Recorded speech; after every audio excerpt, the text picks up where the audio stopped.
Hello everyone, कैसे हैं आप लोग। आशा है अच्छे होंगे, स्वस्थ होंगे और आप लोगों की पढ़ाई अच्छी चली होगी। आप सब लोगों का एक बार फिर से आपके अपने ऑनलाइन प्लेटफॉर्म प्रयाग एकेडमी में बहुत बहुत स्वागत है। और आज हम लोग करेंगे दिल्ली सल्तनत से संबंधित कुछ MCQ। तो दिल्ली सल्तनत इसमें कुछ और भी साथ में जोड़ेंगे, विजयनगर के जो है कुछ इतिहास के बारे में और भी कुछ, लेकिन मूलतः ये हमारा निर्भर करेगा दिल्ली सल्तनत के ऊपर। तो चलिए शुरुआत करें। इससे पहले आप लोगों से रिक्वेस्ट है कि चैनल में नए हैं या चैनल को अभी तक सब्सक्राइब नहीं किए हैं तो प्लीज़ ज़रूर सब्सक्राइब कीजिए और अपने ग्रुप्स में शेयर भी कर सकते हैं। और अपनी राय ज़रूर लिखिए कि आप लोगों को हमारा प्रयास कैसा लग रहा है। तो पहला प्रश्न है, दिल्ली सल्तनत का शासन कब प्रारंभ हुआ। तो दिल्ली सल्तनत का जो शासन प्रारंभ हुआ है, ठीक है, वो 1106 या 1206 या 1306 या 1406, तो 6 सब में है। ओके, तो इसका जो यानी कि प्रारंभ हुआ था वो 1206 ईस्वी से प्रारंभ हुआ था। इनमें से किसने दिल्ली की सल्तनत पर राज नहीं किया। गुलाम वंश, सैयद वंश, खिलजी वंश और गोरी वंश। ठीक है, तो किसने नहीं किया आप लोग अच्छी तरह से जानते हैं। ठीक है, किसने नहीं किया, गोरी वंश ने शासन नहीं किया। गुलाम वंश का संस्थापक कौन था। तो गुलाम वंश का संस्थापक कौन था, इल कुतुबुद्दीन ऐबक। ये मोहम्मद गोरी का गुलाम था। ठीक है, इसलिए जो है, और जो शासक थे वो किसी न किसी को गुलाम थे, इसलिए उसे गुलाम वंश कहा जाता है। कुतुबुद्दीन ऐबक की राजधानी कहाँ थी। तो कुतुबुद्दीन ऐबक की जो राजधानी थी वो लाहौर थी। ओके, कुतुबुद्दीन ऐबक की मृत्यु 1210 ईस्वी में किस खेल के दौरान हो गई थी। ठीक है, तो किस खेल के दौरान हो गई थी, पोलो के दौरान हो गई। तो पोलो जो है ना, वो एक तरह से यानी घोड़े के ऊपर चढ़ करके और खेला जाने वाला खेल है। तो पोलो से यानी कि घोड़े से गिर करके उसकी मृत्यु हुई थी कि पोलो खेलते समय। कुतुबुद्दीन ऐबक ने शासक बनने के बाद कौन सी उपाधि धारण की थी। तो इसमें कौन सी उपाधि है जो उसने क्या किया था, धारण किया था। तो उसने मलिक की जो है ना उपाधि धारण की थी और सुल्तान की भी जो है ना धारण की थी। सिपा सलार और सॉरी, ठीक है, सुल्तान की निर्धारण की थी।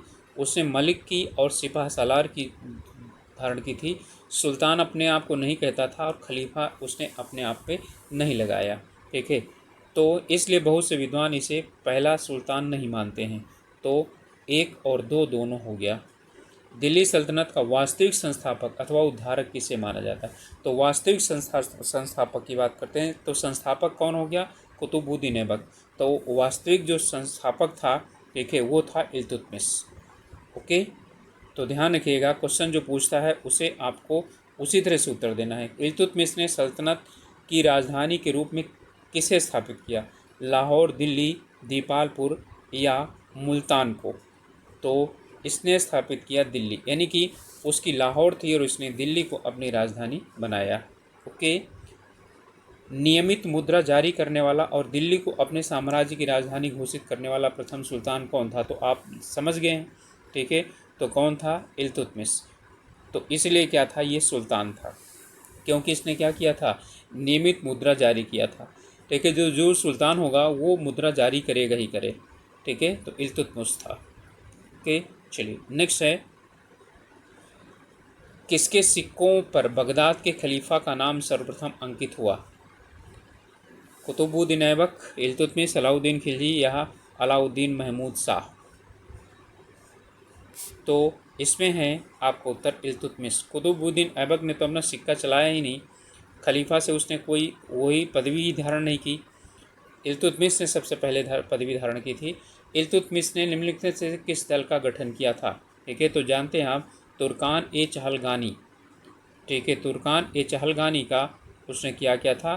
ठीक है, 40 ये जो सरदार थे उनका ग्रुप इसने क्या किया था, बनाया था। उन्हें तुर्कान ए चहलगानी नाम से जाना जाता है। और आगे चल कर के इन्हीं ने सब कुछ जो है ना काफ़ी ज़्यादा परेशान किया। इल्तुतमिश के शासन काल में भारत पर किसका आक्रमण हुआ? देखिए, चंगेज खां, उलुग खां, नुसरत खां और जलाल खां।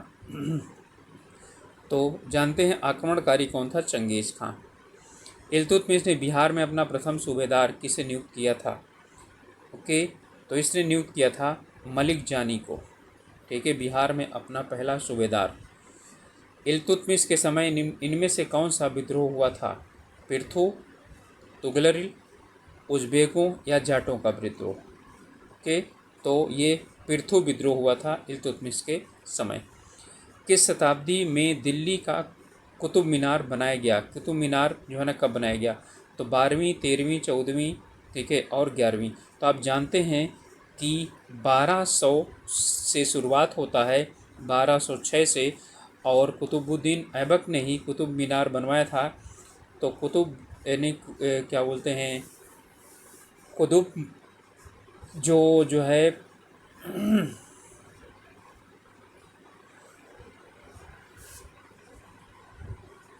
कुतुब मीनार जो है कुतुबुद्दीन ऐबक ने बनवाया था, और ये एक सूफी संत थे, उनके नाम पर इसने बनवाया। तो अब वो से हम बोलते हैं 13वीं शताब्दी। तो 13वीं शताब्दी इसका उत्तर हो जाएगा। इल्तुतमिश ने निम्न से और जो है ना उसे पूरा किया था। इल्तुतमिश ने कौन सा सिक्का चलाया? जीतल, टंका, रुपया, आटा। ठीक है, तो इसमें इसने कौन सा चलाया था? तो इनमें से हमको क्या करना है, इनमें से जो है हमको चुनना है। तो इसने जीतल चलाया था, देखिए, और टंका चलाया था। तो क्या हो जाएगा उत्तर हमारा? 1 और 2, ये 2 हो जाएंगे।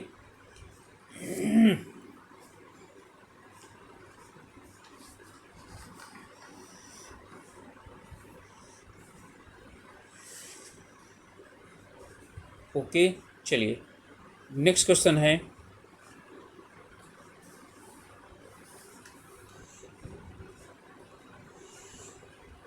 इनमें से किस मंगोल नेता या कमांडर ने भारत पर आक्रमण करने के लिए सिंधु नदी पार नहीं की?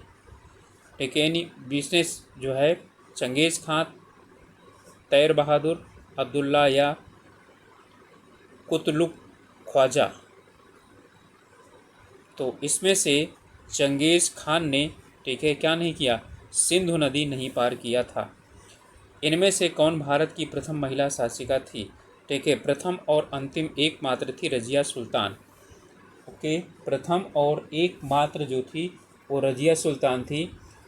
और ये इसका जो शासनकाल आता है वो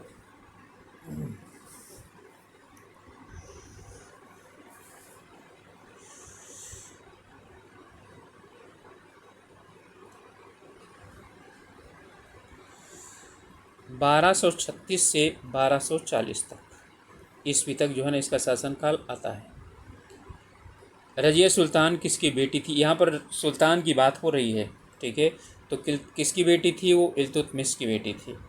रजिया बेगम को सत्ताच्युत करने में किसका हाथ था? अफ़गानों का, मंगोलों का, तुर्कों का या अरबों का? ओके, तो इसमें तुर्कों का था। जो तुर्क ए चहलगानी थे उन्हीं का ही इसमें हाथ था। मिनहाज उस सिराज ने तबकात ए नासरी नामक ग्रंथ की सुल्तान को समर्पित किया। तो आप जानते हैं कि यहाँ पर ये लिख लीजिए कि तबकात ए नासरी किसने लिखा? मिनहाज उस सिराज ने लिखा। और ये नासरुद्दीन महमूद, तबकात ए नासरी आ रहा है, तो नासिरुद्दीन महमूद को इन्होंने क्या किया था? इसे समर्पित की थी, यानी उनके विषय में लिखा है। इनमें से किसको नासिरुद्दीन महमूद ने उलूग खां की उपाधि प्रदान की थी? तो उलूग खां की उपाधि क्या इल्तुतमिश या बलबन या गयासुद्दीन बलबन या रजिया को? ठीक है, तो उलूग खां की उपाधि दी गई थी बलबन को। नासिरुद्दीन महमूद के काल में किसके नेतृत्व में भारतीय मुसलमानों का एक अलग दल बन गया था? कि भारतीय जो मुसलमान थे उनका एक क्या हुआ था? अलग बना हुआ था दल। इमादुद्दीन रिहान के जो है नेतृत्व में अलग बना था। दिल्ली के सुल्तान बलबन का पूरा नाम क्या था? ठीक है, तो सुल्तान यानी बलबन भी बना था, ठीक है, और उसका पूरा नाम पूछा जा रहा है, तो उसका नाम था गयासुद्दीन बलबन। बलबन ने निम्नलिखित में से कौन सी नीति अपनाई थी? ठीक है, उसने रक्त एवं लौह की नीति अपनाई थी। तो इसमें कहीं पर है रक्त और लौह की नीति। ठीक है, यानी कि तलवार और जो है शक्ति की नीति इसने क्या किया था? अपनाई थी। और ये बहुत इंपॉर्टेंट क्वेश्चन है, कई बार पूछा गया है। इसमें है, इनमें से किस सुल्तान ने तुर्कान चहलगानी की सत्तायन हुकूमत को तोड़ने और विनाश करने में पूर्ण रूप से सफलता हासिल की थी? ठीक है, तो जो अभी गयासुद्दीन बलबन का नाम हम लोगों ने लिया था तो वही, और ये भी क्या था? एक चहलगानी का ही एक जो है वो सरदार था। ठीक है, तो यह भी एक चहलगान ही था। तो इसका उत्तर हो गया बी, बलबन। खिलजी वंश का संस्थापक कौन था? तो खिलजी वंश का संस्थापक था जलालुद्दीन खिलजी। उत्तर हो जाएगा ए। दिल्ली के खिलजी सुल्तान थे, तो कौन थे ये? मंगोल थे, अफगान थे, तुर्क थे, या एक जाट कबीला थे? के तो ये तुर्क थे। जलालुद्दीन खिलजी के समय निम्नलिखित में से किसका विद्रोह हुआ? तो जलालुद्दीन खिलजी के समय में इसमें से विद्रोह किसने किया? तो सीदी मौला का विद्रोह जो है हुआ था। अलाउद्दीन खिलजी को नवीन धर्म की इच्छा रखने के कारण किसके विरोध का सामना करना पड़ा?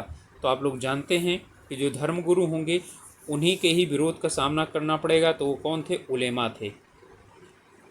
जब उसने राजत्व प्राप्त किया तो वह शरीयत के नियमों एवं आदेशों से पूर्णतया स्वतंत्र था।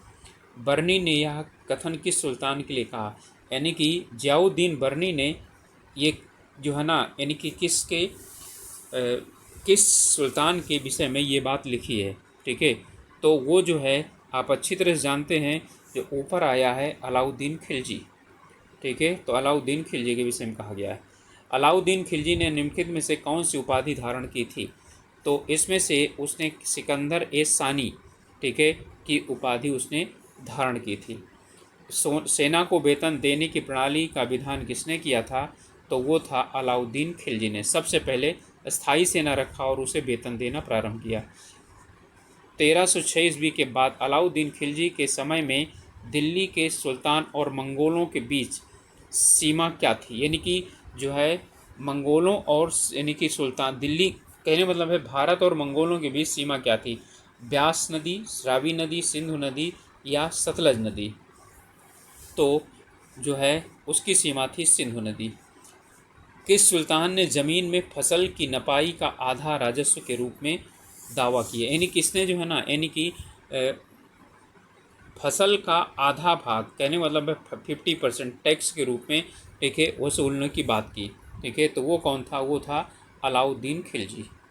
ओके, बाजार कीमतों को नियंत्रित करने के लिए अलाउद्दीन के प्रयासों ने, ठीक है, देखिए इसकी बाजार नीति और स्थायी सेना रखने वाली नीति, ठीक है, ये बहुत ही सफल यानी कि उसमें से मानी जाती है नीतियों में से। तो इसने कृषि को उन्नत किया, केवल सामंतों दरबारियों को लाभ पहुंचाया, या बहुत सफलता प्राप्त की, या शासक को जनमानस से दूर किया?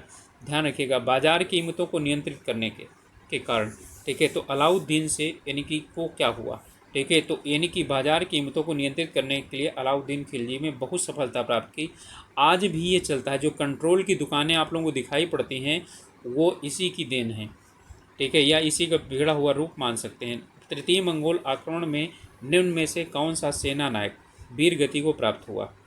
ठीक है, नुसरत खां, उलुग खां, जाफ़र खां और अकत खां, इनमें से कौन सा था? तो कौन था वो?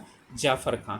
तीसरे मंगोल आक्रमण में, ठीक है, जो है ये वीर गति को प्राप्त हुआ। अलाउद्दीन खिलजी ने मूल्य नियंत्रण नीति किसके लिए लागू की थी? तो आप अच्छी तरह से जानते हैं, वो सैनिकों के लिए लागू की थी। जब सैनिकों को नगद वेतन दिया जाएगा और सामान महंगा मिलेगा तो सेना में कोई भर्ती नहीं होगा, इसलिए उसने जो है ये प्रणाली लागू की थी। इनमें से किसने अपनी राजधानी दिल्ली से देवगिरी स्थापित की थी? ठीक है, तो यहाँ पर जो है यानी कि आपका जो मोहम्मद बिन तुगलक दिया हुआ है, ठीक है, ये उत्तर हो जाएगा। देवगिरी को ही दौलताबाद कहा जाता है। ठीक है, तो इसमें हो जाएगा मोहम्मद बिन तुगलक, डी उत्तर। रानी पद्मिनी का नाम अलाउद्दीन की चित्तौड़ विजय से जोड़ा जाता है। उनके पति का नाम क्या था? तो उनके पति का नाम राणा रतन सिंह था। ठीक है, पद्मिनी की जो पति थे, ठीक है, उनका नाम राणा रतन सिंह था। अलाउद्दीन खिलजी ने निम्नलिखित में से, और यानी कि पद्मावती ने अपनी जो है ना सारी जो है ना सहेलियों के साथ जौहर कर लिया था। अलाउद्दीन खिलजी ने निम्नलिखित में से कौन सा कार्य किया? बाजार सुधार किया था, दासों से संबंधित सुधार, कृषि संबंधी सुधार, लोक स्वास्थ्य की स्थापना।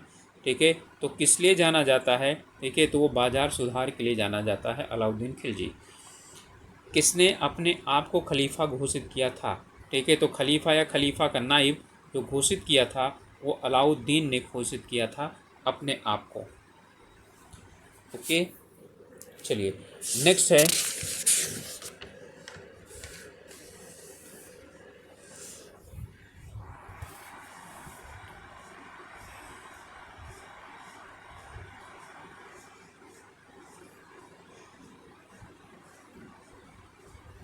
मुबारक शाह खिलजी ने कौन सी उपाधि धारण की थी?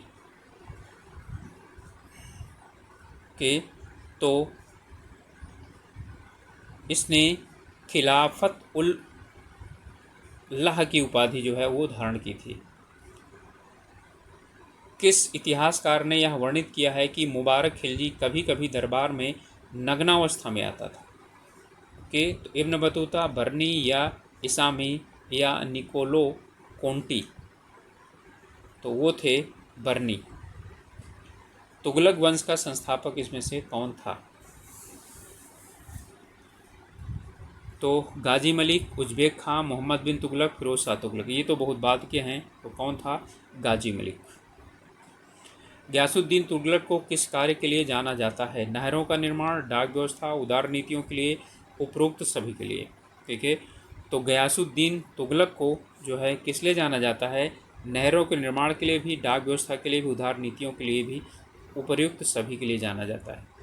गयासुद्दीन तुगलक के बारे में किस संत ने कहा दिल्ली अभी दूर है? कि दिल्ली अभी दूर है। ठीक है, दिल्ली अभी दूर है का मतलब है दिल्ली में शासन नहीं, दिल्ली अभी दूर होने का मतलब हुआ कि अभी जो है यानी कि जो हिंदुस्तानी जनता है उसके दिल में आपको क्या बनाना है? जगह बनाना है। ठीक है, तो ये थे निजामुद्दीन औलिया, हज़रत निजामुद्दीन औलिया का ये कथन था। कृषि को समुन्नत करने के लिए नहर खुदवाने के संदर्भ में 13वीं शताब्दी का निम्नलिखित में से पहला शासक होने का श्रेय किसे जाता है? ठीक है, तो आप जानते हैं जिसको हम लोग पढ़ रहे हैं, गयासुद्दीन तुगलक। कुल मिला के कहने का मतलब है कि मध्यकाल में सबसे पहला सुल्तान जिसने कि नहरों का निर्माण करवाया वो था गयासुद्दीन तुगलक। गयासुद्दीन तुगलक ने खालिसा क्षेत्रों में भूमि की नपाई के स्थान पर कौन सी पद्धति जो है वो अपनाई थी? ओके, तो उसने बटाई प्रथा, नस्क प्रथा, गल्ला प्रथा और कनकूद प्रथा, उसने जो है ना कनकूद प्रथा जो है वो अपनाया था खालिसा ज़मीन के लिए। मोहम्मद बिन तुगलक को किस नाम से जाना जाता है? ठीक है, तो मोहम्मद बिन तुगलक को किस नाम से जाना जाता है? जोना खां उसका मूल नाम था। ठीक है, जोना खां मूल नाम था। मोहम्मद बिन तुगलक के नाम से वो जो है गद्दी पर बैठा था। मोहम्मद बिन तुगलक को किस उपनाम से जाना जाता है? यात्रियों का राजकुमार, मनियारों का राजकुमार, शाक्य मुनि या देवदूत? ठीक है, तो उसे मनियारों का राजकुमार के नाम से जाना जाता है। दशमलव प्रणाली के आधार पर आधारित सेना का गठन किसने किया था? ठीक है, दशमलव प्रणाली का मतलब है 10 का जो है ना गुणांक में, उसमें इसे दशमलव प्रणाली कहा जाता है। जो आप लोग हिंदी यानी वो जो गिनती पढ़ते हैं 0 से लेकर के और 9 तक, वो 10 संख्याएं हैं, उन्हीं से मिला करके आगे जो भी संख्याएं बनती हैं वो बनती हैं। ओके, तो इसमें ये था मोहम्मद बिन तुगलक। मोहम्मद बिन तुगलक निम्नलिखित में से किस विधा में निपुण था? खगोल शास्त्र, गणित, आयुर्विज्ञान या सभी? तो वो जो है खगोल शास्त्र में भी, गणित में भी, आयुर्विज्ञान में भी, इनमें सभी में क्या था? ठीक है, वो निपुण था। मोहम्मद बिन तुगलक ने निम्नलिखित में से किस एक नवीन विभाग की स्थापना की थी? ठीक है, ओके, अमीर ए कोही, दीवान ए बंदगान, दीवान ए मुस्तखराज और दीवान ए आरिश। ओके, तो इसका तो उत्तर हो जाएगा आपका अमीर ए कोही। ठीक है, तो मोहम्मद बिन तुगलक ने जो है वो अमीर एक को ही, ठीक है, विभाग की स्थापना की थी।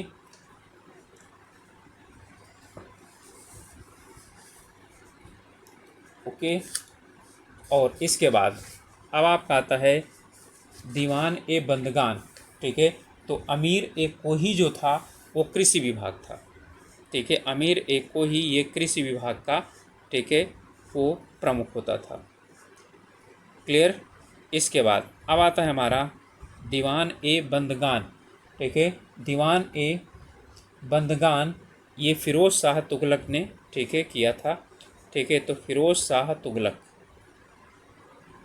इसकी स्थापना इसने की थी, ठीक है। दीवान ए मुस्तखराज, ठीक है, ये वित्त विभाग था और इसकी स्थापना की थी अलाउद्दीन खिलजी ने। अलाउद्दीन खिलजी ने इसकी जो है स्थापना की थी।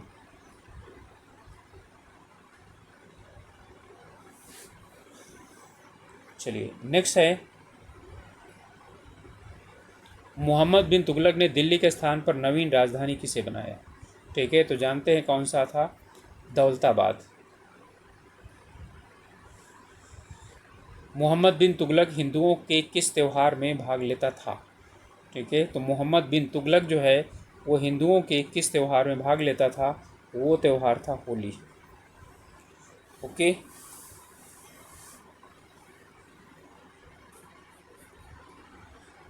चलिए नेक्स्ट है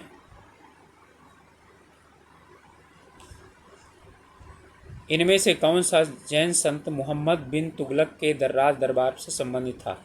जिन प्रभा सूरी, हेमचंद्र, हरिविजय सूरी और जया नायक। ओके।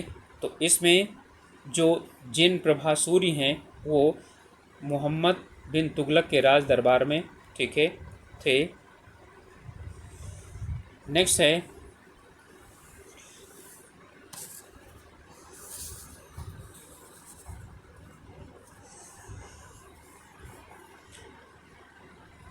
मध्यकालीन यात्री एवं लेखक इब्न बतूता किस देश का निवासी था। फारस, मिस्र, मोरक्को या अफ़गानिस्तान। तो ये था मोरक्को का निवासी और ये कई बार प्रश्न पूछा गया है कई परीक्षाओं में। इनमें से कौन सा सुल्तान था जिसने भारत में सांकेतिक मुद्रा चलाई थी। तो आप अच्छी तरह जानते हैं, ठीक है, ये एक काम मोहम्मद बिन तुगलक का था, ठीक है। फिर इसके बाद किसने सल्तनत काल में डाक व्यवस्था का विस्तृत विवरण दिया है। तो डाक व्यवस्था का विस्तृत विवरण देने की यहाँ पर क्या हो रही है, बात आ रही है, ठीक है। तो इस किसने दिया था, इब्न बतूता ने इसका विस्तृत विवरण दिया था। सर्वप्रथम लोक निर्माण विभाग की स्थापना किसने की थी। तो लोक निर्माण विभाग जिसे आप लोग PWD बोलते हैं, ठीक है। तो इसकी स्थापना की थी बलबन ने, जो सड़क वगैरह का निर्माण करवाते हैं वो। दिल्ली के किस सुल्तान ने सबसे अधिक नहरों का निर्माण करवाया था।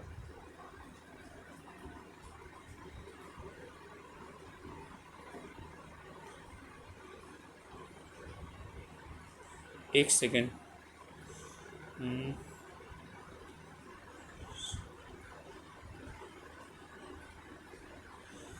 सर्वप्रथम लोक निर्माण विभाग की स्थापना किसने की थी, ठीक है। तो ये थोड़ा सा माफ़ी चाहता हूँ, ये क्वेश्चन, ठीक, कन्फ्यूजन हो गया, ठीक है। ये फ़िरोज़ शाह तुगलक था, ठीक है, क्योंकि फ़िरोज़ शाह तुगलक ने भी जो नहर वगैरह है उनका काफ़ी ज़्यादा, ठीक है, इसने वो किया था। तो बलबन नहीं, फ़िरोज़ शाह तुगलक होगा इसका उत्तर। दिल्ली के किस सुल्तान ने सबसे अधिक नहरों का निर्माण करवाया। तो यहाँ पर हमारा उत्तर होगा फ़िरोज़ शाह तुगलक ने। आ गया PWD वाला काम। फ़िरोज़ शाह तुगलक ने के शासन में किसकी अधिकता थी। गुलामों को, विद्वानों की, शिल्पकारों की या दार्शनिकों की। तो आप जानते हैं, ठीक है, इनके समय में गुलामों की सर्वाधिक, ठीक है, अधिकता थी। फ़िरोज़ शाह तुगलक द्वारा स्थापित दार उल सफ़ा क्या था। कि दार उल सफ़ा जो इन्होंने स्थापित किया था वो क्या था। तो वो एक खैराती अस्पताल था, दारुल सफ़ा, यानी कि जहाँ पर फ्री ऑफ कास्ट, ठीक है, गरीबों को का इलाज करवाया जाता था। तैमूर लंग ने किस वर्ष भारत में आक्रमण किया था। ओके, तो तैमूर लंग ने जो है वो भारत में किस वर्ष आक्रमण किया था? तो उसने 1398 ईस्वी में, ठीक है, वो भारत पर आक्रमण किया था। दिल्ली सल्तनत के तुगलक राजवंश का अंतिम शासक कौन था? ठीक है, तो अंतिम शासक था नासिरुद्दीन मोहम्मद। ठीक है, नासिरुद्दीन मोहम्मद जो है वो अंतिम शासक था।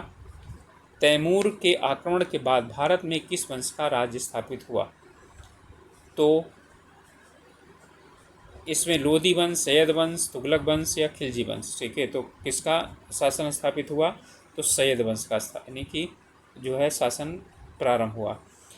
सैयद वंश का संस्थापक कौन था? तो सैयद वंश का जो संस्थापक था वो था खिज्र खां।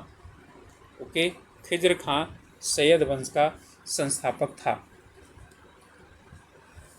ठीक है, सैयद वंश जो है वो 1414 ईस्वी से लेकर के और 1451 ईस्वी तक चला।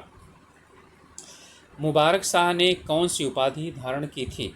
तो मुबारक शाह ने जो है शाह की उपाधि धारण की थी। नेक्स्ट है लोदी वंश का संस्थापक कौन था? तो लोदी वंश का संस्थापक था बहलोल लोदी। ठीक है, और लोदी वंश याद रखिएगा 1451 सैयद वंश के बाद आया था और से 1526 तक। ठीक है, यानी सल्तनत काल का अंतिम जो है ना, ये जो है वो था वंश। ठीक है, क्योंकि 1526 में पानीपत का प्रथम युद्ध हुआ और फिर यहाँ पर जो है मुगल सत्ता स्थापित हुई।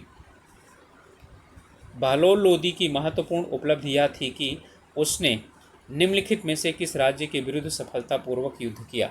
ठीक है, तो इसमें उसने किसके खिलाफ किया था? जौनपुर। ठीक है,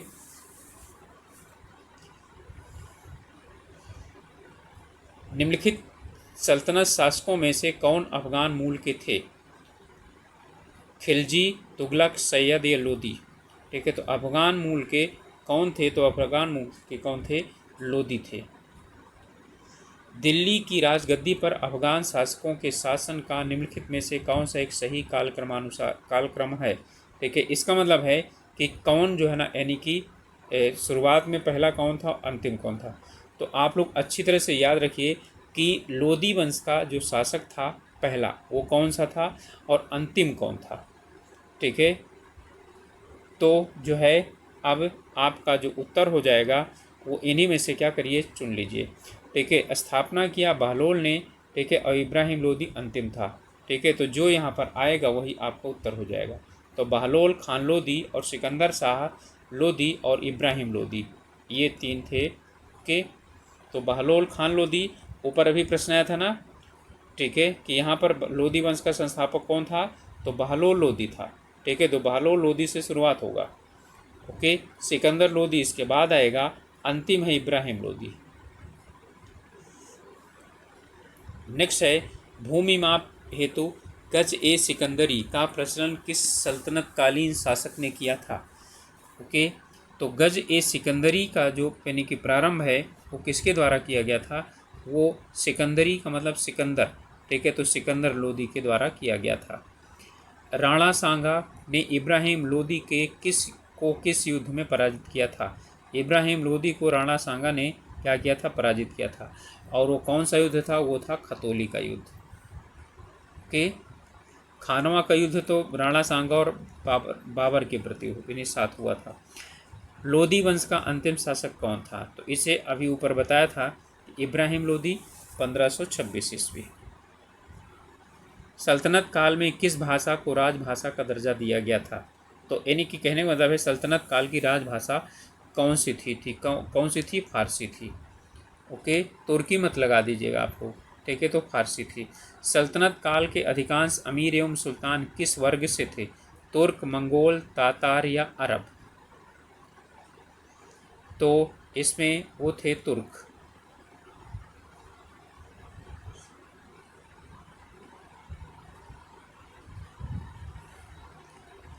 इनमें से एकता का अर्थ क्या होता है? ज्येष्ठ उत्तराधिकार का सिद्धांत, राजकीय भूमि का सैनिकों के लिए अनुदान युद्ध के लूट के माल में राज्य का हिस्सा या तनख्वाह के बदले भूमि के लगान का अनुदान। ओके, तो आपका यही उत्तर हो जाएगा, तनख्वाह के बदले, ठीक है, क्या देना, भूमि देना, ठीक है, जिससे कि वो अपना लगान वसूलें, उसी को ही इक्ता कहा जाता था। और फिर जो इक्ता पाता था उसे इक्तादार कहा जाता था, मालिक को। भारत में किस शासक ने इक्ता व्यवस्था प्रारंभ की थी? तो इक्ता व्यवस्था किसने प्रारंभ की थी? इल्तुतमिश ने प्रारंभ की थी। सल्तनत काल में आप लोग जानते हैं कि अलाउद्दीन खिलजी नगद वेतन देता था, ठीक है, तो ये इसका उत्तर नहीं होगा। सल्तनत काल में दीवान ए अमीर को ही, तो दीवान ए अमीर को ही, ठीक है, ये ऊपर आया था, निम्नलिखित में से किससे संबंधित था? अभी ऊपर बता दिया था, ठीक है, तो ये किससे संबंधित था? कृषि से संबंधित था। और दीवान ए अमीर को ही, ठीक है, इसकी स्थापना मुहम्मद बिन तुगलक, लोग इसे MBT नाम से भी जानते हैं, इसने की थी। ऊपर क्वेश्चन आया था। इनमें से किस शासक ने दीवान ए अमीर को ही विभाग की स्थापना की थी? तो वही क्वेश्चन आ गया आपका, रिपीट हो गया। रिपीट का मतलब है कि वही क्वेश्चन को दोबारा दूसरी तरीके से पूछ लिया। तो इसका 130 का उत्तर हो जाएगा C, मुहम्मद बिन तुगलक। इनमें से कौन सा शरिया द्वारा स्वीकृत नहीं था? कृषि कर, गैर मुस्लिम से लिया जाने वाला कर, व्यवसाय कर और विवाह कर, ठीक है। तो विवाह कर जो है ये शरिया के अनुसार स्वीकृत नहीं था। इनमें से किस राजवंश के अंतर्गत विजारत चरमोत्कर्ष पर पहुंच गया था? ओके, तो इसमें तुगलक जो है, जो यानी कि वंश था, राजवंश था, उसमें विजारत जो है वो चरमोत्कर्ष पर पहुंच गया था। इनमें है कौन सी एक विशेषता एकता व्यवस्था की नहीं थी? तो इसमें आपका एकता एक राजस्व एकत्रित करने की व्यवस्था थी। ओके, क्या था पूछ रहा है? नहीं थी, ठीक है, यानी कि इसका यानी कि नहीं थी, ये पूछ रहा है। तो ये राजस्व एकत्र करने की एक व्यवस्था थी, बिल्कुल सही है। सियासतनामा एकता व्यवस्था की जानकारी का स्रोत था, बिल्कुल है। एकता से एकत्र राजस्व सीधा सुल्तान के खाते में जाता था, बिल्कुल नहीं, इकदादार के खाते में जाता था, यही गलत हो जाएगा आपका। मुफ्ती को एकता से एकत्र राजस्व से सैनिक रखने पड़ते थे, ठीक है, तो ये इसीलिए तो दिया जाता था, ठीक है, तो ये भी आपका सही है। सल्तनत काल में भू राजस्व का सर्वोच्च अधिकारी जो था, ठीक है, उसे क्या कहा जाता था? तो उसे कहा जाता था चौधरी, ठीक है, मुकद्दस और चौधरी।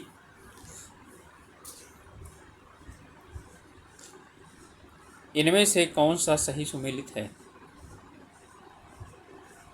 मुहय्यान गुप्तचर, मुशर्रिफ शाही कारखाना और वरीद अनाज का अधिकारी और शाहना जासूस। ओके, तो इनमें कौन सा सही सुमेलित है, इसकी बात कर रहा है। तो यहाँ पर है आपका मुहय्यान गुप्तचर विभाग का से संबंधित था। ओके,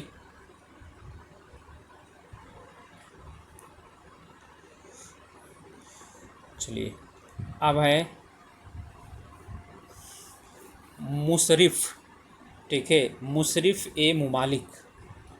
ओके, मुशर्रिफ ए मुमालिक ये जो था ये महालेखाकार था, महालेखाकार, यानी कि राज्य का जो विभागों से प्राप्त आय होता था उसका लेखा जोखा करने वाला था, ठीक है, ऑडिटर कह सकते हैं, ठीक है, ये था। इसके बाद है आपका वरीद ए मुमालिक, ठीक है, ये गुप्तचर विभाग से संबंधित था, ठीक है, वरीद ए मुमालिक, ठीक है, ये गुप्तचर विभाग से संबंधित था। ओके, गुप्तचर विभाग का प्रमुख अधिकारी इसे कहा जाता था, ठीक है। इसके बाद है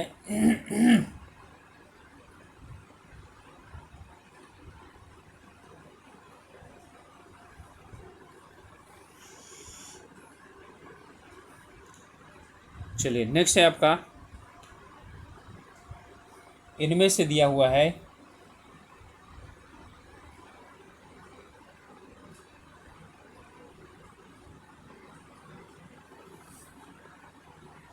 कौन सा एक युग्म सुमेलित है? दीवान ए मुस्तखराज, ठीक है, इसकी स्थापना किसने की थी? तो इसकी स्थापना यहाँ पर नहीं पूछ रहा है शायद, ठीक है। तो इसमें से कौन सा नहीं है, ठीक है। तो यहाँ पर है दीवान ए मुस्तखराज अलाउद्दीन खिलजी, ये बिल्कुल सही है। दीवान ए अमीर को ही, ठीक है, ये जो है आपका मोहम्मद बिन तुगलक, ये जो है ना, ये इसका वित्त विभाग का जो है इन्हीं संबंधित था, ये कृषि विभाग से संबंधित था। दीवान ए खैरात, ठीक है, दीवान ए खैरात फिरोज शाह तुगलक, तो इसने भी क्या किया था, ये भी सही था। अब 3 तो सही हो गए, तो यही वाला दीवान ए रियासत, ठीक है। तो दीवान ए रियासत जो है ये इसका, ठीक है, बलबन का नहीं है, तो यही हमारा क्या हो जाएगा, उत्तर हो जाएगा दीवान ए रियासत।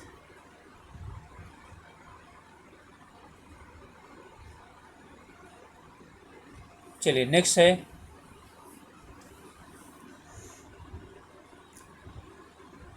इनमें से कौन सा सुमेलित नहीं है। दाम क्या था, ताम्र के मुद्रा, ठीक है।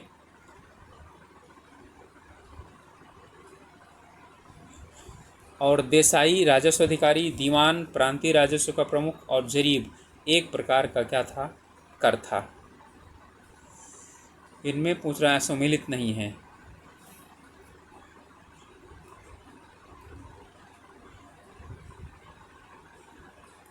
तो जरीब जो है ये एक प्रकार का कर था, ये आपका, ठीक है, यही जो है इसमें के साथ जो है ना मिल नहीं रहा है।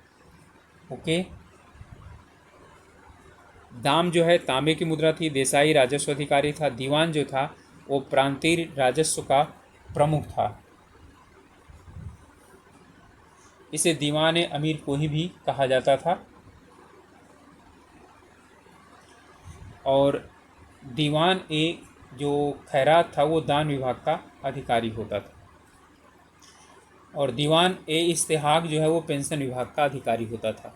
इसमें ये दिया हुआ है और यहाँ पर दिया हुआ है अधिकारी और उनका जो है विवरण, यानी कौन किससे संबंधित था, और इन्हें क्या करना है, आपको मिलाना है, ठीक है। तो यहाँ पर आपका इसमें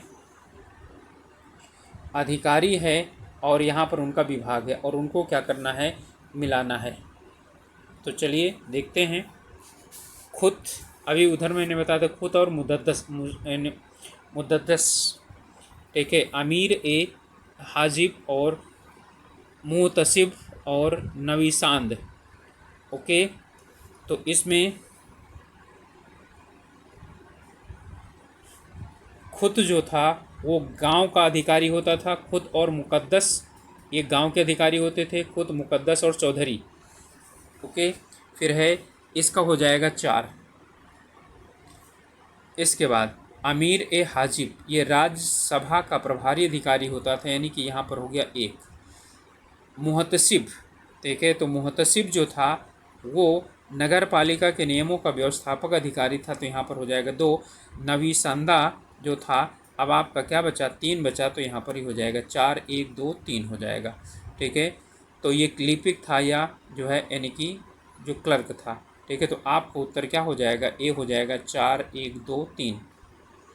इनमें से कौन सा क्या है, एक युग्म जो है ना गलत है, ठीक है। तो एक युग्म में यहाँ से गलत कौन सा है, इसे बताना है।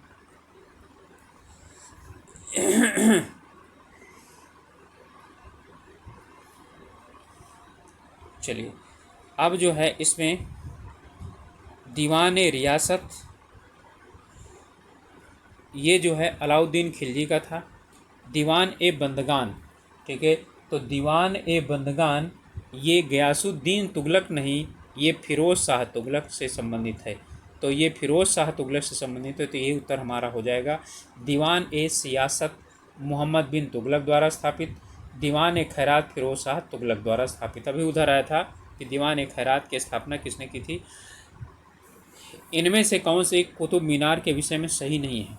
प्रत्येक मंजिल के बाद इसका व्यास कम होता गिर जाता है। ओके, क्या ये सही है, तो ये बिल्कुल सही है। यह 4 मंजिला इमारत है, ये गलत है, ठीक है, यही आपका गलत है।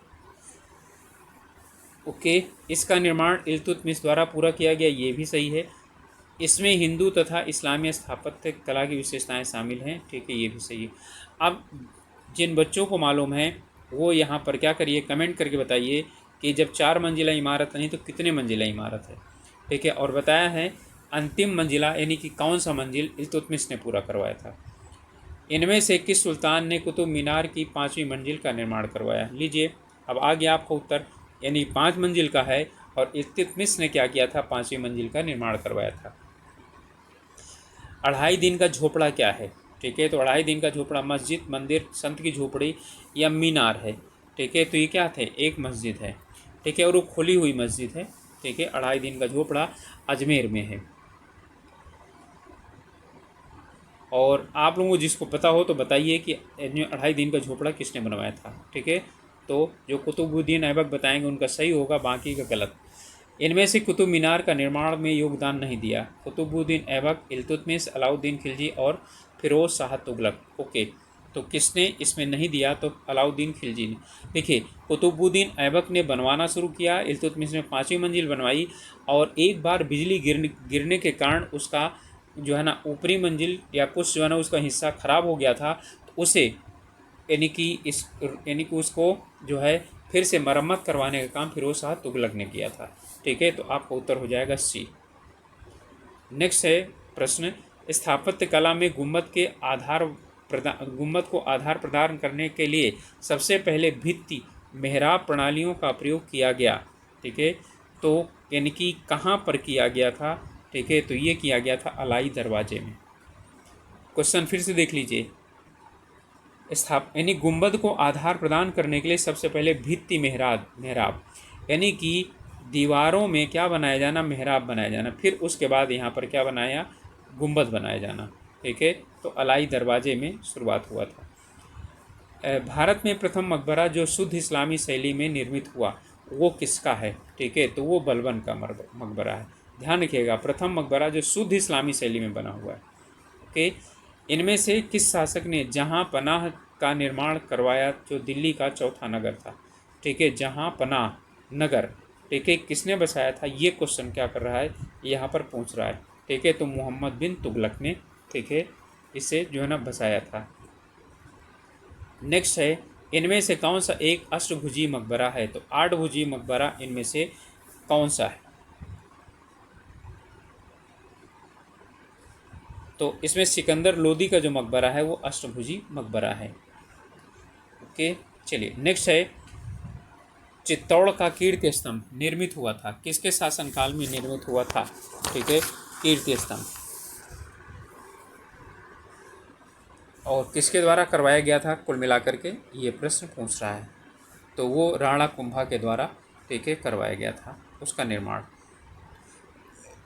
इनमें से कौन सा एक सुमेलित नहीं है, अजमेर कुबत उल इस्लाम, ओके, जौनपुर अटाला मस्जिद, मालवा जहाज महल और गुलबर्ग जामा मस्जिद। तो इनमें एक कौन सा जो है नहीं यानी वो है, तो यहाँ पर आप देखिए ये उत्तर आपका यही गलत है। अब यहाँ पर दोनों चीज़ लीजिए, कुबत उल इस्लाम मंदिर वो सॉरी मस्जिद ये नई दिल्ली में है। ठीक है, यानी दिल्ली में कह लीजिए ये है, तो ये दिल्ली में है। और अजमेर में 2.5 दिन का झोपड़ा है। ठीक है, 2.5 दिन का झोपड़ा, ओके, और ख्वाजा मोइनुद्दीन चिश्ती की भी दरगाह है वहाँ पर। चलिए नेक्स्ट है, इनमें स्मारक और उसके निर्माता लिखे हुए हैं और उनको क्या करना है, आपको मिलाना है। ओके,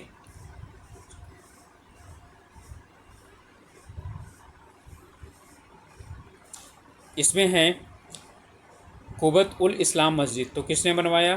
ठीक है, इसे सीधा सीधा आप लोग ले लीजिए चौथा।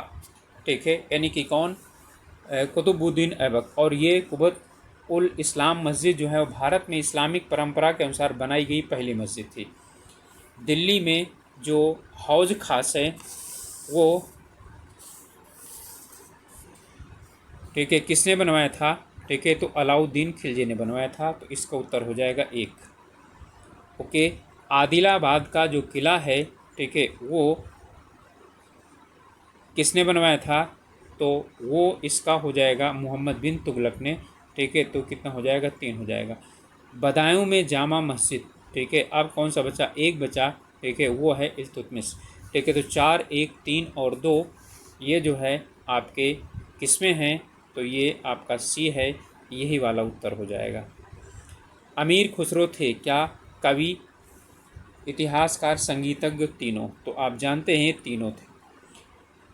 किसे हिंदुस्तान का तोता या तोताए हिंदुस्तान कहा जाता है, तोताए हिंद कहा जाता है, तो वो है अमीर खुसरो। अमीर खुसरो का मूल नाम क्या था? कि तो अबू रेहान, महेश दास तो न, महेश दास तो बीरबल का नाम था। ओके, तो अबू रेहान, अबू आदिल, अबुल उस्मान। तो अमीर खुसरो का जो मूल नाम था वो था, ठीक है, अबू रेहान। सल्तनत कालीन साहित्यकार एवं कवि को निम्न में से किसके द्वारा बंदी बनाया गया?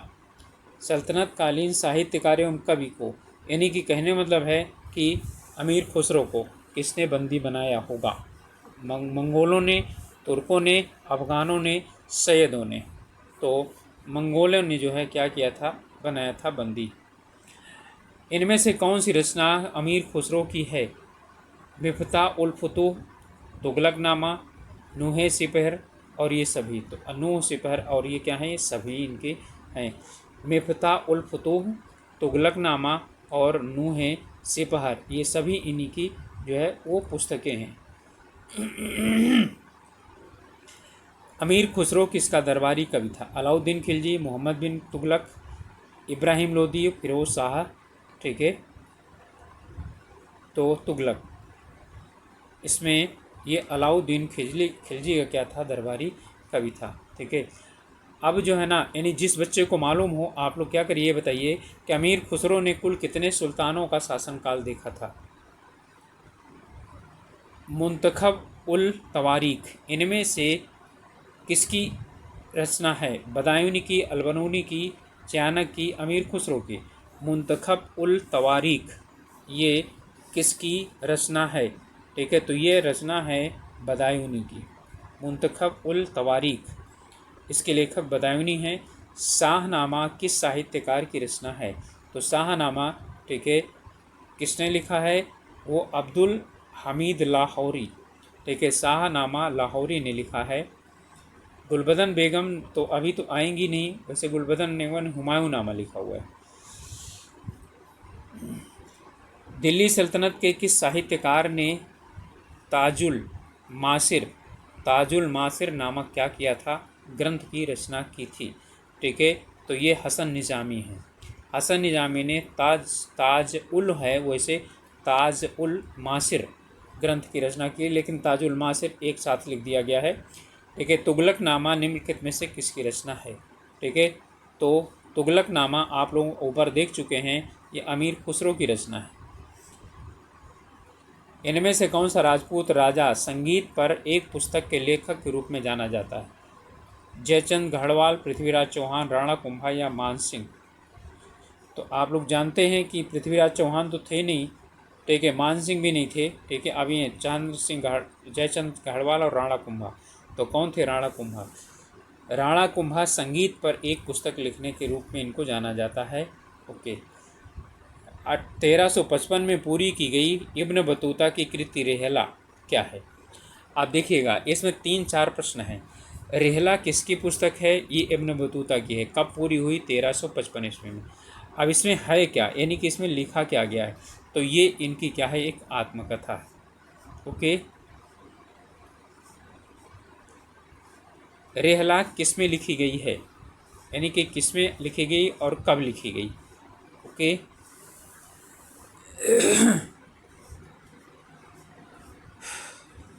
14वीं शताब्दी में इब्न बतूता द्वारा अरबी में, 15वीं शताब्दी में अब्दुल रज्जाक द्वारा फारसी में।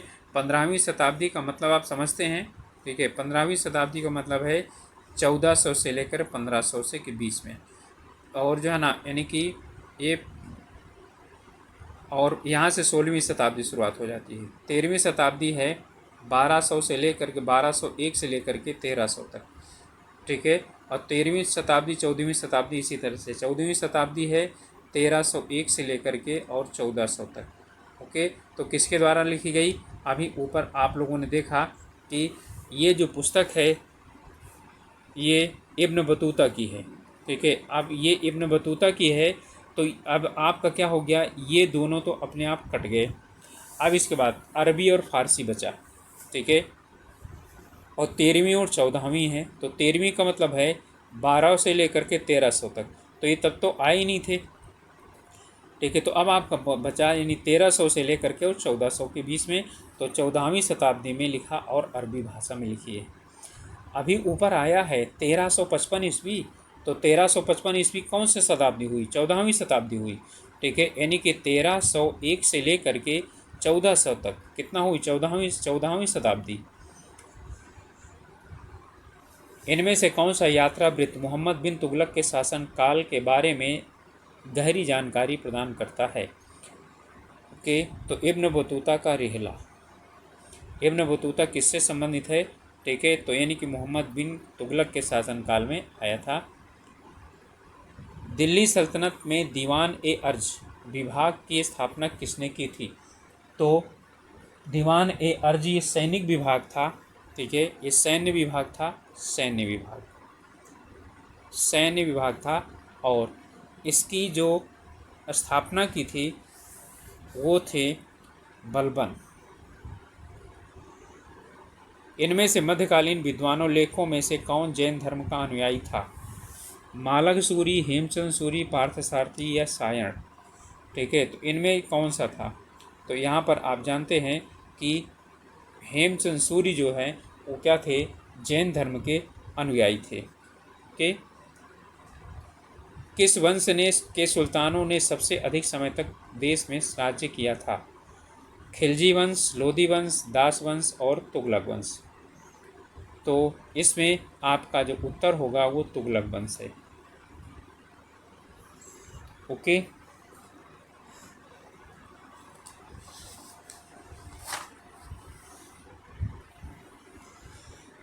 तुगलक वंश का समय देख लीजिए, ये है 1320 से लेकर के और 1398 ईस्वी तक,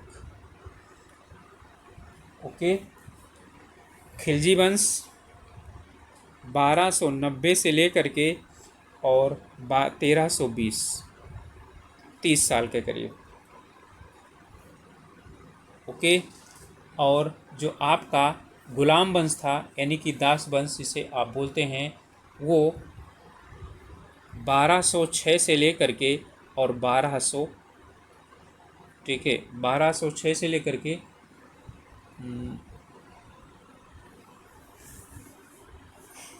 1290, ओके। तो यानी कि 600 से ना लेकर के हम इल्तुतमिश वाला समय लेते हैं, ठीक है, जिसके कारण ये क्या किया जाता है, माना जाता है कि ये कम है, ठीक है। और फिर इसके बाद आपका आता है लोधी वंश, ठीक है। तो लोधी वंश ऊपर बताया था 1451 यानी 51 से लेकर के और 1526 ईस्वी तक, ओके। चलिए नेक्स्ट है, भारत में पोलो खेल का प्रचलन किसके द्वारा किया गया, ठीक है। यूनानियों के द्वारा, अंग्रेज़ों के द्वारा, तुर्कों के द्वारा। तो किसके द्वारा किया गया, तुर्कों के द्वारा किया गया। तभी तो सुल्तान जो है वो पोलो खेलते समय घोड़े से गिर कर के मृत्यु हो गई थी। और कौन सा सुल्तान था बता सकते हैं आप लोग, मैं ऊपर बता चुका हूँ। दस्तार बंदान कौन कहलाते थे, उलेमा, खान, सूफी संत या मलिक। तो ये उलेमाओं को कहा जाता था दस्तार बंदान। इनमें से विचार करना है और हमको बताना है, पृथ्वीराज चौहान ख्वाजा मोइनुद्दीन चिश्ती के समकालीन थे।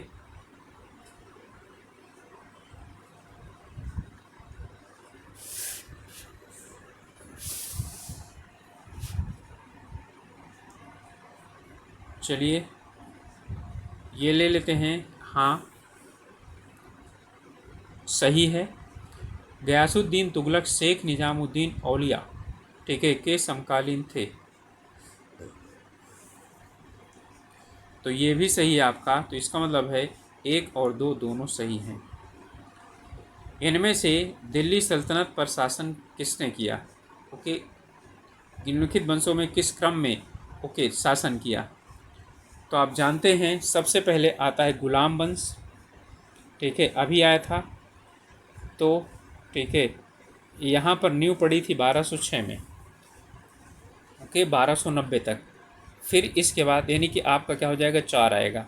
यहाँ पर बाकी सब क्या हैं, 4 यहाँ पर कहीं नहीं है, एक ही आने के बाद आपका सबसे, और लोधी सबसे लास्ट में है, ठीक है। तो 2 सबसे क्या हो जाएगा, लास्ट में, 2 सबसे लास्ट में, 4 सबसे पहले इसी में है, यही हमारा उत्तर हो जाएगा, ठीक है। तो यानी कि पहले गुलाम वंश, फिर खिलजी वंश नंबर 2, ठीक है, और फिर आपका आता है सैयद वंश, तो नंबर 3, और फिर उसके बाद लोधी वंश आता है नंबर 4 पर, ठीक है। तो 4, 1, 2 और 3 आपका उत्तर हो जाएगा।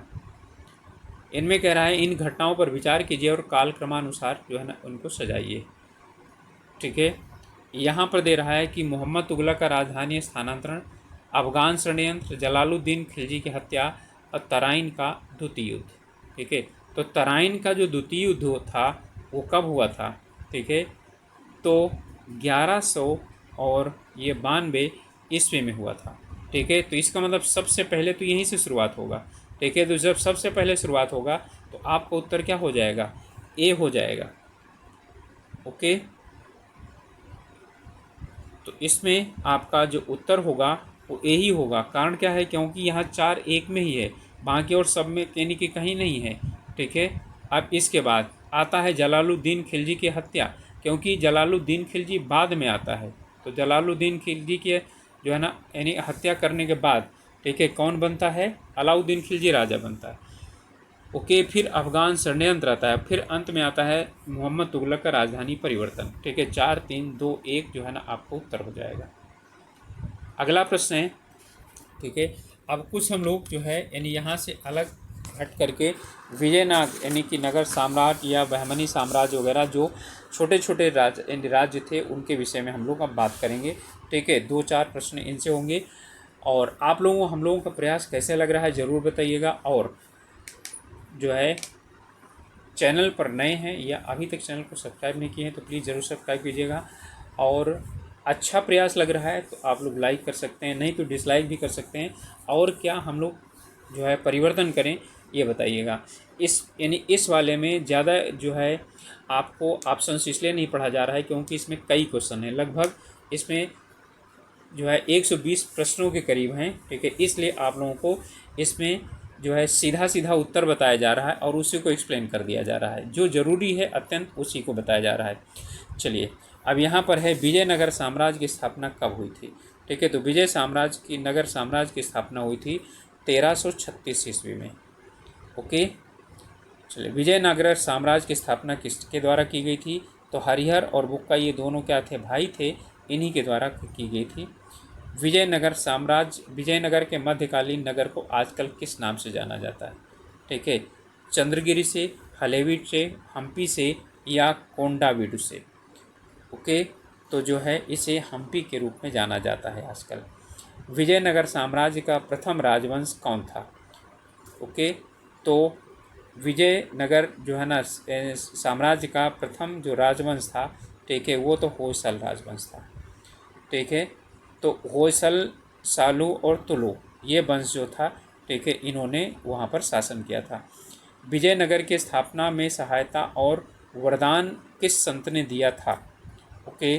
तो वो थे श्रृंगेरी के विद्यारण्य। श्रृंगेरी के विद्यारण्य जो है उन्होंने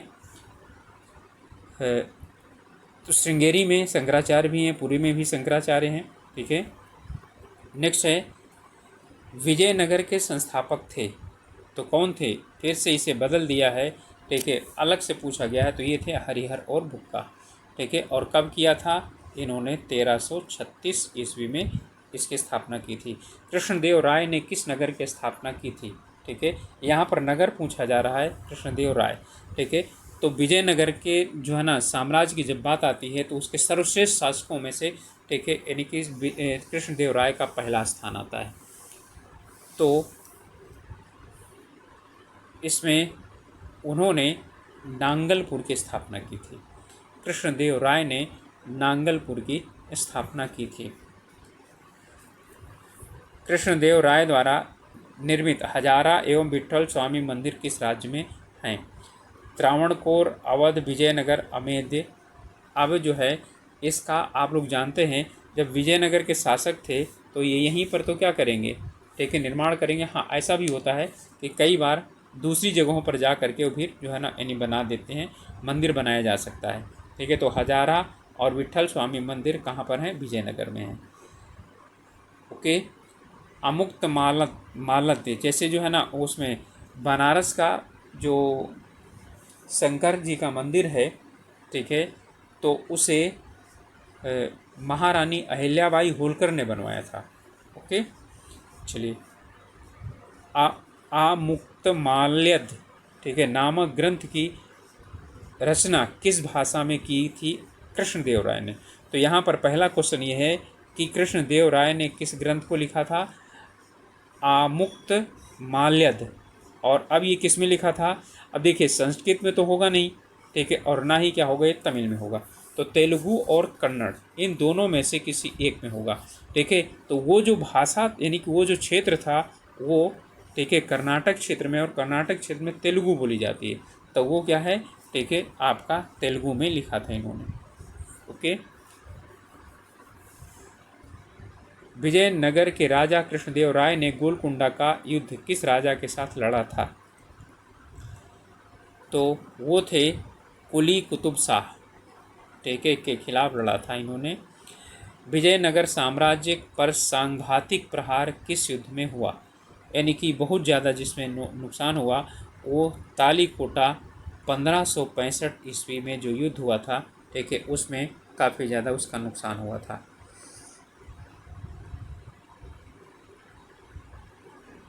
1565, यहाँ 1665 दिया हुआ, ठीक है। किस यात्री ने कहा कि दक्षिण भारत के जहाज मालदीव में बनते थे,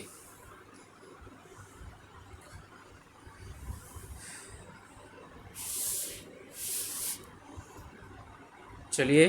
तो इसमें यानी कुल मिलाकर कहने का मतलब है कि मालदीव और दक्षिण भारत का सीधा सीधा क्या हुआ है, संबंध यहाँ पर स्थापित किया गया है। तो क्या बारबोसा, नूनिस, माहुआन या डोमिंगो पायस, ठीक है, तो बारबोसा था। बारबोसा ने कहा दक्षिण भारत के जहाज मालदीव में बनते थे। किस पुर्तगाली यात्री ने विजयनगर में पशु बलि व नायंकार व्यवस्था का वर्णन किया था, कि तो ये डोमिंगो पायस ने किया था। डोमिंगो पायस पुर्तगाली यात्री है जिन्होंने विजयनगर की यात्रा की थी। इनमें से कौन सा यात्री घोड़ों का व्यापारी था, ठीक है, तो इसमें से कौन सा व्यापारी नूनिस या डोमिंगो पायस, मालिकार्जुन या इब्न बतूता, ठीक है, तो कौन था, इब्न बतूता तो जो है ना ये यात्री था, ठीक है, ये व्यापारी नहीं था, तो नूनिस था। यात्रियों को उनकी राष्ट्रीयता के निम्नलिखित युग्मों में से कौन सा एक सही सुमेलित नहीं है, ठीक है, चलिए। तो इसको देख लेते हैं हम लोग। इब्न बतूता मोरक्को का था, ठीक है, दुआर्ते बारबोसा पुर्तगाली था, ठीक है, और निकोलाओ मानुची ये विनिस था, ठीक है, और जीन बैप्टिस्ट टेवर्नियस ये डच नहीं था, ठीक है, तो यही हमारा क्या हो जाएगा, उत्तर हो जाएगा। ओके, चलिए नेक्स्ट है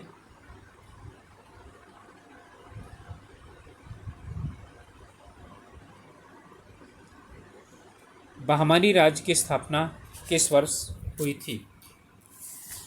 ओके, तो बहमनी राज्य की स्थापना 1336 में हुई थी क्या, ठीक है, तो 1336 में किसकी हुई थी, विजयनगर साम्राज्य की। 1329, 1347 और 1361 ईस्वी।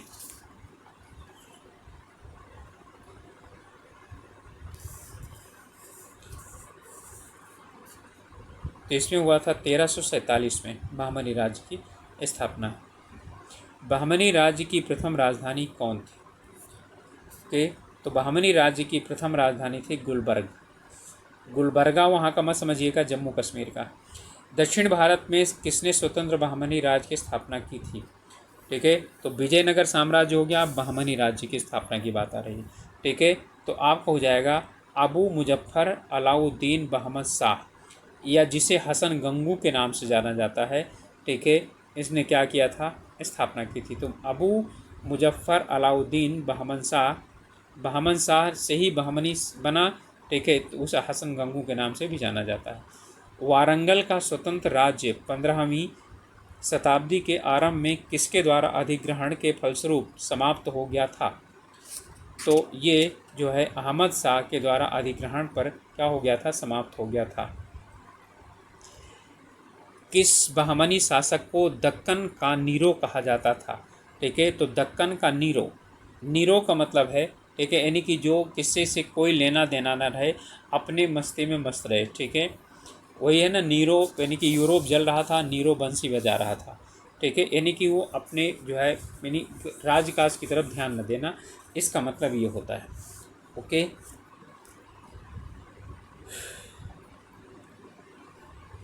ये था हुमायूं। ओके, हुमायूं वो मत सोच लीजिएगा, ठीक है, अकबर का पिता। रूसी यात्री निकितिन किसके शासनकाल में बहमनी राज में आया था? तो ये था मोहम्मद तृतीय के समय। बहमनी राज्य की सेवा करने वाला योग्यतम प्रधानमंत्री कौन था? ओके, तो ये था महमूद गवां। बहमनी साम्राज्य से अलग होने वाला प्रथम क्षेत्र कौन था? बीदर, बीजापुर, बरार, गोलकुंडा। ठीक है, तो जो बहमनी साम्राज्य था वो फिर क्या हो गया था, बाद में कई टुकड़ों में टूट गया था। ठीक है, तो इनमें से पूछ रहा है सबसे पहला कौन सा क्षेत्र था जो क्या हुआ था, अलग हुआ था। ठीक है, कौन था वो? बरार था। ओके, तो बरार जो है वो सबसे पहला था जो इसमें से टूट करके यानी बहमनी साम्राज्य से अलग होकर के और जो है बना था।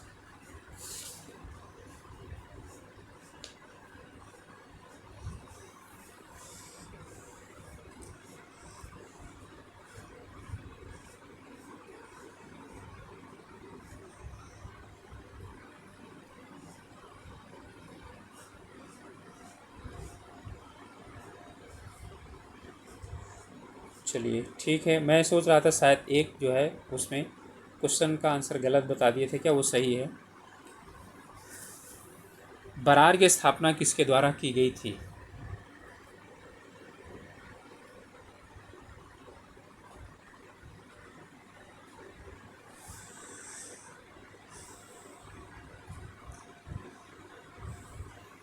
इसमें जो है ना बरार की स्थापना किसके द्वारा की गई थी? तो बरार की स्थापना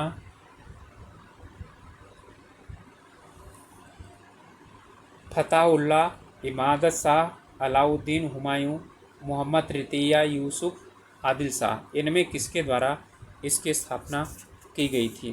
ठीक है, तो इसका था फताउल्लाह इमाद शाह, ठीक है, ने इसकी क्या की थी, स्थापना की थी बरार।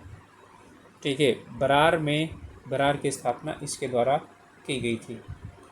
फतेउल्लाह इमाद शाह, और यहाँ पर शुरुआत हुई फिर क्या, इमाद शाही। ठीक है, बरार में इमाद शाही शुरुआत हुई थी। बारबक शाह के शासनकाल में रामायण का बांग्ला भाषानुवाद किसने किया था? अच्छा चलिए, इसके पहले एक चीज़ और भी बता देता हूँ।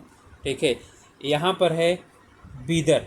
ठीक है, बीदर में बदीर शाही शुरुआत हुई थी और अमीर अली वरीद, ठीक है, अमीर अली वरीद, अमीर अली वरीद ने जो है ना 1526 ईस्वी में इसे क्या किया था, इस क्षेत्र को अलग किया था। ओके, चलिए नेक्स्ट है हमारा बीजापुर। ठीक है, तो जो बीजापुर है यहाँ पर आदिल शाही प्रारंभ हुई थी। ठीक है, आदिल शाही, आदिल शाही, ठीक है, प्रारंभ हुई थी।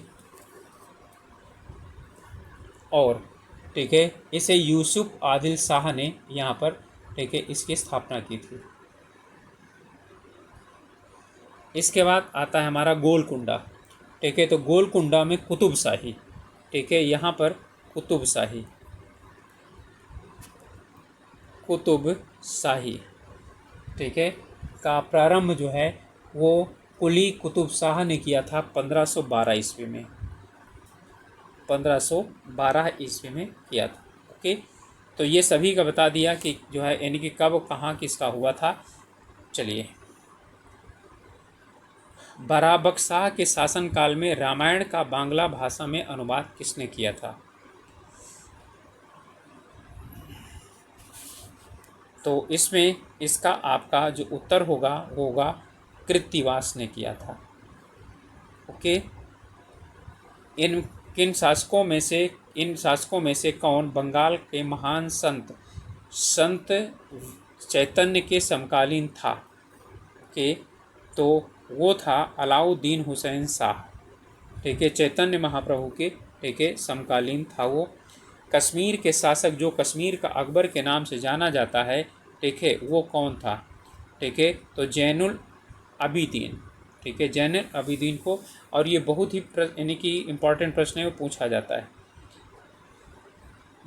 जैनुल अबिदीन ने कश्मीर में किस कर को समाप्त किया था?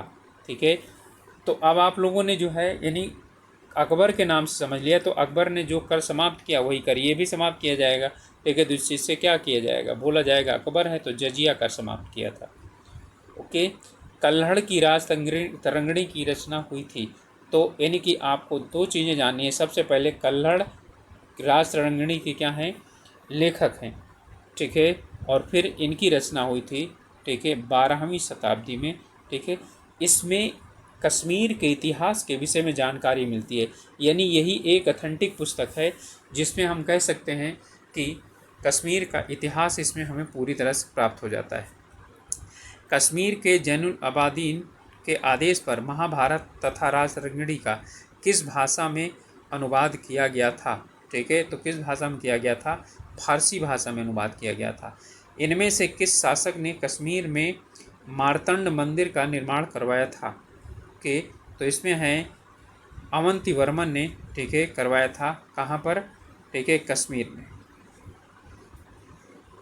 इसके बाद है इनमें से किसने कश्मीर में अपने अभियांत्रिक क्रियाकलापों से वितस्ता के मार्ग को नियंत्रित कर दिया था? ठीक है, यानी कि कह सकते हैं कि बांध बना दिया गया होगा। ठीक है, तो ये था सूय। ठीक है, ये सूय था, और ये यूपी जो है ना यानी कि पीसीएस में प्रश्न पूछा गया था, और देखिए कितना इम्पोर्टेंट है सूय। इन्हें आपको यानी कि दोनों को क्या करना है, मिलाना है, और इसे बताना है ठीक है कि कौन सा यानी कि आपका सुमेलित है। तो यहाँ पर दिया हुआ है राजवंश और उनकी राजधानी। ठीक है, तो आप लोग पल्लवों की राजधानी अच्छी तरीके से जानते हैं। तो जो पल्लवों की राजधानी है ठीक है वो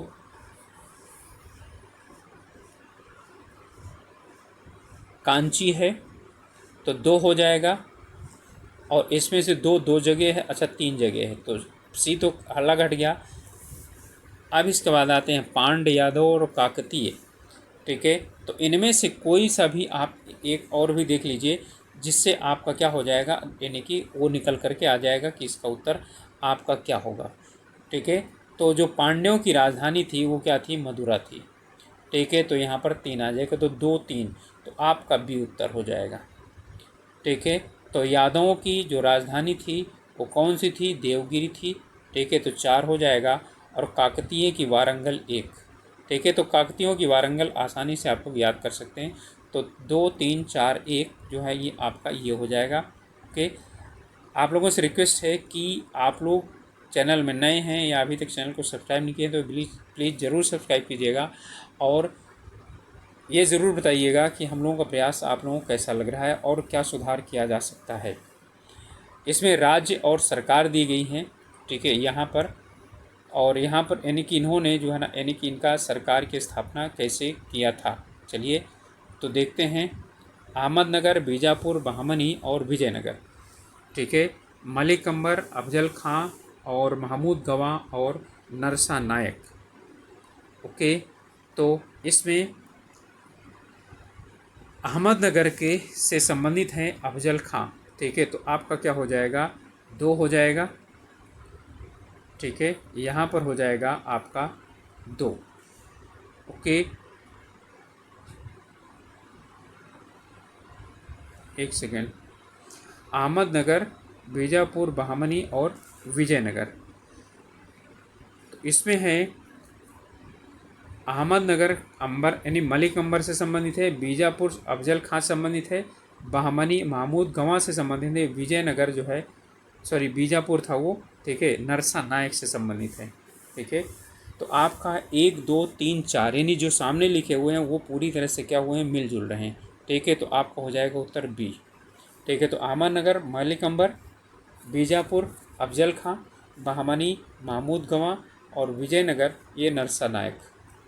ओके, तो ये थे लगभग यानी कि आपका सल्तनत काल और कुछ जो है ना यानी कि क्षेत्रीय राजवंश जिनसे कि प्रश्न आने की संभावना सबसे ज़्यादा बनी रहती है। तो आगे मिलते हैं हम लोग आप लोगों से दूसरी वीडियो में। तब तक अपने स्वास्थ्य का ध्यान रखिए और अपनी पढ़ाई अच्छी तरह से कीजिए। अब डेट भी आप लोगों की फाइनल हो चुकी है यूपी पेट की। ठीक है, और ये सिर्फ यूपी पेट के लिए नहीं है, ये और दूसरे परीक्षाओं के लिए भी काफ़ी महत्वपूर्ण, ठीक है, आपकी जो है प्रश्नों की श्रृंखला है। ठीक है, तो दूसरे भी परीक्षाएं दे रहे हैं तो वो भी क्या करिए, आप इनको देख सकते हैं। ओके, तो मिलते हैं अगले वीडियो में, तब तक के लिए ऑल द बेस्ट।